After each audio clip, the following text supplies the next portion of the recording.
Ser Podcast. Estamos con Jacobo Vergareche, que acaba de publicar Las despedidas en Libros del Asteroide. Gracias, Jacobo, por acompañarnos este rato en la SER. Gracias a ti. Bueno, tenía dudas de cómo empezar, Jacobo. Si hablando de cómo se enfrenta uno a una segunda novela, después de haber tenido tanto éxito con la primera, o si empezar hablando de secretos. Y me apetece más hablar de los secretos que guardamos. ¿Qué sentido pueden dar a nuestra vida? Bueno, yo voy a empezar por aclarar que esta es la tercera novela. Porque tengo una anterior que pasó desapercibida y es a la que más cariño le sigo teniendo, que parece mi hijo tonto, pero una novela de autoficción que por ahí está, se llama Estaciones de regreso. Los secretos.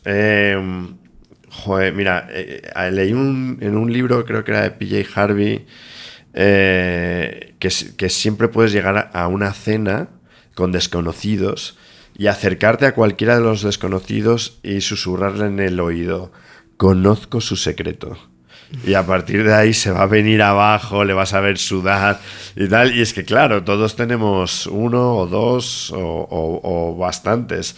Y que son cosas que bueno, hay quien vive sin secretos, incluso que será gente que viva bastante bien. Pero todos tenemos algo que tenemos que guardar de nosotros mismos o de los demás. Bueno, como me decías antes, tercer libro, pero después de ese gran éxito que has tenido con Los días perfectos, conseguir una segunda buena novela, no sé si es mucho más difícil. Hay quien dice que un primer buen libro, una primera buena canción o un primer buen disco, no sé si lo puede hacer casi cualquiera, pero mucha gente, pero enfrentarte a un buen segundo libro... ¿Cómo lo has hecho? No sé si tenías mucho miedo de defraudar expectativas. Mira, cuando lo empecé a escribir ya había terminado el otro, pero todavía no se había publicado, con lo cual no tenía ninguna presión. O sea, y de hecho, como que más o menos concebí todo este libro en el periodo anterior a que se publicase Los días perfectos. Luego, claro, de repente Los días perfectos empezó a ir muy bien y a ser un éxito, y empecé a sentir la presión de que este también fuese bueno, pero luego no sé, o sea, al final tienes que contar una buena historia si te la crees. Pero sí, claro, no te lo voy a ocultar, que está en estado de pánico. Lo que pasa es que ya se lo han leído como mucha gente y le ha gustado, y entonces ya estoy tranquilo. Estás más tranquilo, sí, ¿no? Sí. Bueno, sin desvelar mucho, el punto de partida yo creo que tiene mucho morbo. El protagonista es un tipo de unos 40 y tantos, casado, con hijos, que se encuentra casi 20 años después con una mujer que conoció en el Burning Man, ese festival que se celebra durante unos días en el desierto de Nevada. Donde fue Íñigo Nieva y le pasó algo parecido. Ese encuentro te sirve para hablar de distintos temas que ahora vamos a comentar, pero lo primero me interesa saber de dónde surge esa historia. No sé si de Íñigo. Bueno, no, Íñigo Nieva se coló por aquí, pero no, esto le pasó a un amigo mío, Miguel Olivares, que es un amigo al que adoro y al que le he dedicado el libro. Y bueno, él perdió un hermano también en circunstancias similares a las que el protagonista pierde a su primo por un suicidio realmente muy triste, y tuvo que se fue al Burning Man pues a enfrentar el duelo, ¿no? Y fue allí donde, en un estado de zozobra y de desolación absoluta y de ¿qué coño hago yo aquí? ¿Y por qué he venido? ¿Y para qué? De repente pues se encuentra con una gente que le recoge del suelo mientras él está llorando y le da cariño y amor, y de repente él es capaz de ver desde un punto de vista diferente aquello que le ha pasado y de recolocar un suicidio, que es una muerte que produce mucha culpa en los que hay alrededor, y ponerlo en un lugar donde lo puede dejar ir y puede seguir con su vida. Entonces a mí eso me interesaba mucho, ¿no? De cómo gestionamos el duelo y cómo de repente hay alguien que te da la clave para recolocar las cosas.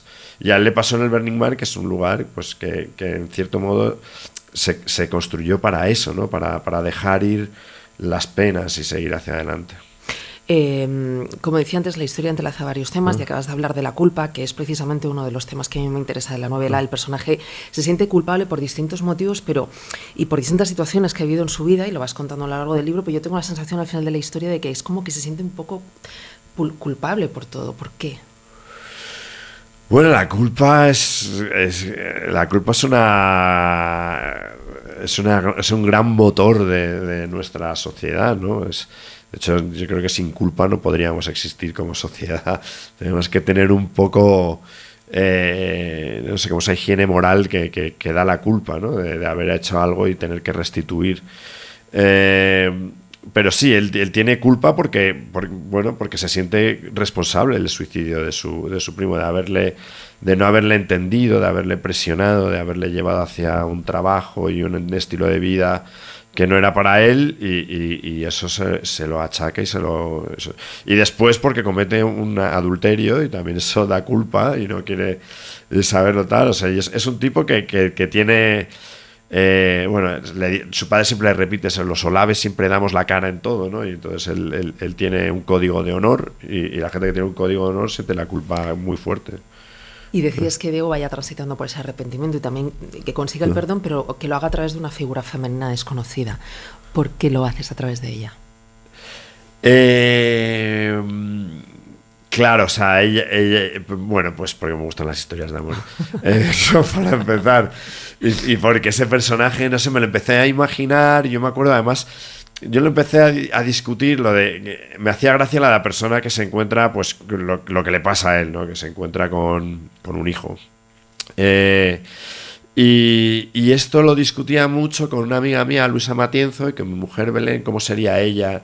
Y entonces yo al principio tenía que ella le suplicaba, que si tal, que quería quedarse con él, y, o sea, el conflicto era otro, pero mi amiga Luisa y mi mujer decían, no, el conflicto no debe ser ese, ella tiene que ser totalmente independiente y pasar de él, y pasar de que sea rico, y pasar de todo, es él el que va a tener el anhelo de la libertad que ella representa, ¿no? Que es una persona que no está atada a nada, y que sin embargo está muy conectada a sus sentimientos, y nuestro personaje tiene una desconexión total con lo que siente, con su mujer, con la música, con sus hijos. Es una persona que cumple objetivos pero está desconectada, y esta persona es la conexión absoluta con todo, ¿no? Y bueno, y así hablando en ese diálogo con Luisa y con Belén, pues surgió pues esta mujer. Con tu relato me vas dando paso a todas las cosas que tenía aquí apuntadas. Sí. Diego es un tipo, como decía antes, de 40 y tantos, casado con una mujer guapa e inteligente, porque sí. Claudia es guapa e inteligente, tienen 3 hijos, pisazo en Madrid, tienen segunda residencia en Menorca, ahí va hasta Barco. Todo parece muy perfecto, sin embargo viven hastiados y aburridos, una vida completamente anestesiada y condicionada por las apariencias. ¿Por qué les sitúas en ese lugar? Porque tienen una situación, bueno, que cualquiera podría desear, ¿no? Bueno, yo conozco ese mundo, ¿no? Y hay gente que es así, en el mundo pues eso, de la gente que lo tiene todo y que tiene el estatus y que ha conquistado un lugar en la sociedad, así como que parece que tiene lo que todo el mundo querría para ser feliz. Además, por eso es Menorca y es verano. Bueno, el verano es un lugar donde hay una presión enorme por ser feliz, ¿no? Todos parece que tenemos que ser felices y tener las cosas que se supone que te van a hacer felices, que es pues el casoplón, el barco, el tal, todas estas cosas que él las ha conseguido, y sin embargo es que no recuerdo una canción, ¿no? Yo creo que la felicidad empieza un poco por yo qué sé, por tener una memoria de las canciones que te hacen felices, las que te hacen infelices, las que te generan anhelo, y a esta persona pues le pasa eso, está desconectada de su mujer, de sí mismo y de todo lo que le rodea, a pesar de que está en un punto de la vida donde lo ha conseguido todo, ¿no? También me parece interesante otro punto de la historia, que es todo lo que escribes, cuentas alrededor de lo que significa una identidad. Alrededor del encuentro, en ese encuentro del Burning Man del que hablábamos antes, gira toda la novela. Es interesante ese punto de partida porque los protagonistas deciden, uno de los dos le propone al otro, que no se digan quiénes son, ese pacto de lo que pasa aquí se queda aquí y de aquí no va a salir. ¿Cuánto nos condiciona la identidad? ¿Qué significa un nombre, una profesión, un estatus social? Bueno, o sea, nos contesta todo de una manera automática y hace que dejes de hurgar en quién es la otra persona. O sea, yo haría eso como una regla en cualquier cena en mi casa, es que nadie dijese ni cómo se apellida, ni su nombre, ni en qué trabaja. De hecho, y las relaciones serían diferentes. Pero totalmente, porque relaciones desde otros sitios. Hice un experimento en el Centro Botín que hizo una cena de 80 personas, una comida socrática donde hacíamos preguntas, ¿no? Donde a la gente hacíamos grandes preguntas. Y no les presentábamos ni les decíamos con quién están al lado. Entonces había de repente un banquero súper importante de Morgan Stanley, y luego a su lado, digo importante entre comillas, ¿no? Pero todo el mundo tiene un sentido de su propia importancia. Y entonces piensa el banquero que le ha sentado con otro banquero, con un superabogado, un superempresario, no, y le pusimos con un funcionario de educación de no sé qué provincia, con una enfermera, bueno. No, se les olvidó preguntar de dónde eran y quién eran y todo esto, y hablaron desde otro lugar, ¿no? Desde las convicciones, desde las dudas, desde los deseos, porque eran las preguntas que les hacíamos, y de repente se abrieron completamente a personas que el banquero hubiera estado molesto si le dicen que le has sentado al lado de una enfermera, y la enfermera hubiera estado cohibida si dices que a tu lado tengo un banquero que gana una pasta y que supone que es poderoso, y eso dificulta mucho que la gente se abre y se mire de una manera diferente, ¿no? De una manera abierta, porque para conocer a las personas a veces tienes que quitarte el apellido y el cargo. Y todas las máscaras, ¿no?, que nos acompañan.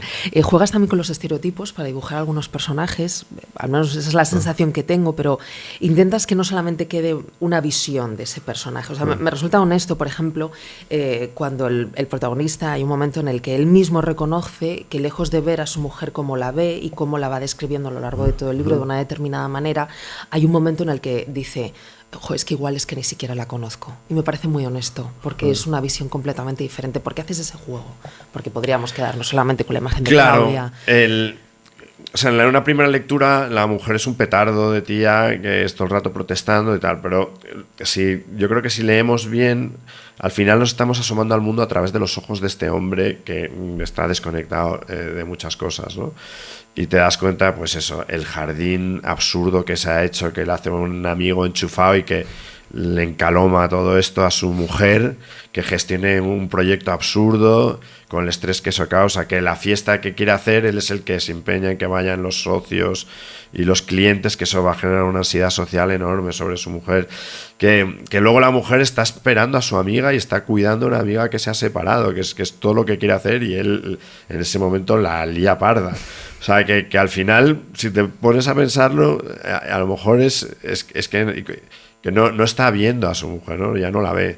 Y entonces, bueno, pues eso, voy dejando pistas un poco de eso, de que no nos olvidemos nunca que todo el libro ocurre en la cabeza de una persona. Te iba a preguntar cuánto hay de autoficción en la novela. Estos días está presentando John Irving su último libro en español. Él cree que quienes recurren a la autoficción es porque no tienen imaginación y se esfuerzan en ponerse en lugar de otro.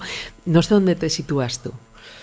Pues yo he hecho ese recorrido porque mi primera novela era totalmente autobiográfica, no la llamaría autoficción, sino género memorístico, que existe desde siempre y confesional, y empezaba con la muerte de mi hermano, y era una novela sobre el duelo y muy personal y todo muy que tal como fue, ¿no?